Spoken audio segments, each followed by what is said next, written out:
আসসালামু আলাইকুম রহমতুল্লাহ। আশা করি সবাই ভালো আছেন, আমিও ভালো আছি। তো এখন রাত 3:30 বাজে। তো আমাকে হঠাৎ করে ফোন দিল ছোটো ভাই, বললো যে ভাই আমার খামারে তো মাছ ধরতে হইব, মাছ বিক্রি করতে হবে। তো আমি আর কি করব, তো রেডিও বেরোইছি।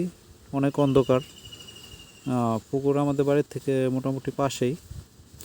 তো টমিকে নিয়ে গেলাম, টমি আমার কুকুর, ওকে নিয়ে গেলাম পুকুরে।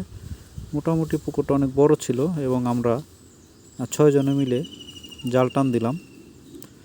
তো মাশাআল্লাহ ভালোই মাছ উঠছে, দেখতেই পাইতেছেন। এখানে সিলভার কাপ, ব্রিকেট, রুই মাছ, তেলাপিয়া, সরপুঁটি, মোটামুটি সব ধরনের মাছই ছিল।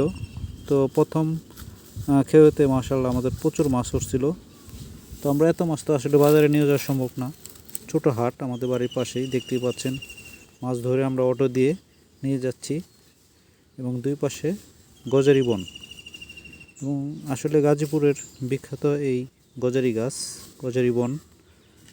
এবং বাজারে পৌঁছে যাওয়ার পরে যা দেখলাম সেটা হইতেছে, এত ভোরেও প্রচুর লোক বাজারে। এবং এই মজার বিষয় হলো, এই বাজারটি সকালে ভোরের থেকে মোটামুটি 2-2.5 ঘন্টা থেকে 3 ঘন্টা মতো বাজার হয়, এরপরে শেষ। তো আমরা মাশাআল্লাহ মাছগুলো বিক্রি করতেছিলাম। মোটামুটি বেশি সময় লাগেনি আমাদের, মাছগুলো প্রায় দ্রুতই শেষ হয়ে যাচ্ছিল। এবং মাছের খুব ভালো চাহিদা ছিল, কারণ এখন আমাদের এলাকায় ধান কাটার মৌসুম চলতেছে এবং বাইরের থেকে, নর্থ বেঙ্গল থেকে অনেক লোক কাজের জন্য আসে। তো এখানে আসলে সবজি এবং মাছের খুবই চাহিদা এই সময়টাতে এসে।